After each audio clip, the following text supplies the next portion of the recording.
এই হচ্ছে শিশু কল্যাণ পরিষদ। এটা হচ্ছে আগের বিল্ডিং, 1 2 3 4 5 6 তলা। এটা এখন থাকবে কি না জানি না, তবে এর দক্ষিণ পাশে একটি বিল্ডিং করা হচ্ছে শিশু কল্যাণ পরিষদের।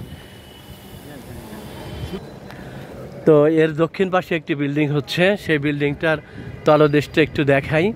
এই বিল্ডিংয়েও ফাউন্ডেশন করা, কিন্তু তখন শুরুতে কেমন ছিল তা আমরা জানি না। এটা তো আমরা জানছি, এটা মাটির নিচে।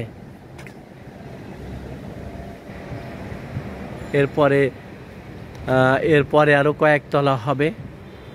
ইতিহাসের সাক্ষী হিসেবে এটা রেখে দিলাম যে বিল্ডিংয়ের নিচে কতটুকু নিচে কেমন ছিল। লাল মাটি, ঢাকার অধিকাংশ জায়গায় লাল মাটি। দেখুন এই আস্তে আস্তে নিচুর দিকে গেছে, তো এরও নিচুতে আরও আছে, ছিল এটা আস্তে আস্তে করছে। এটা হচ্ছে আগের বিল্ডিং, যেটা এখনো আছে।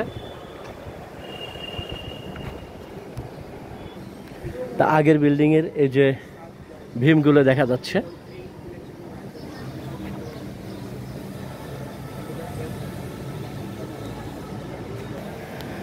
আগের বিল্ডিংটা হয় 31শে অক্টোবর এটার ভিত্তিপ্রস্তর স্থাপন করে 1981 সালে।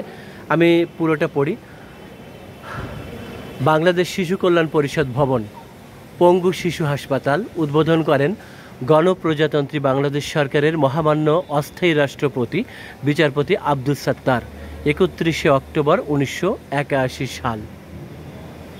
এই যে দেখেন, বাংলাদেশ শিশু কল্যাণ পরিষদ, ফিরোজাবাড়ি প্রতিবন্ধী শিশু হাসপাতাল পুনর্বাসন কেন্দ্র, 1 তোপখানা রোড।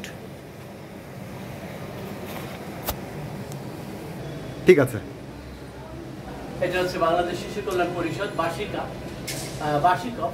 একটু কাট। হ্যাঁ, এই হচ্ছে বাংলাদেশ শিশু কল্যাণ পরিষদ বাসিকপ বলা হয়। এখানে প্রথম তলায় আছে হচ্ছে ফিরোজাবাড়ি প্রতিবন্ধী শিশু হাসপাতাল বহির্বিভাগ, তারপরে হচ্ছে প্রেস ওয়ার্কশপ 2 তলায়, 3 তলায় হচ্ছে হিমোফিলিয়া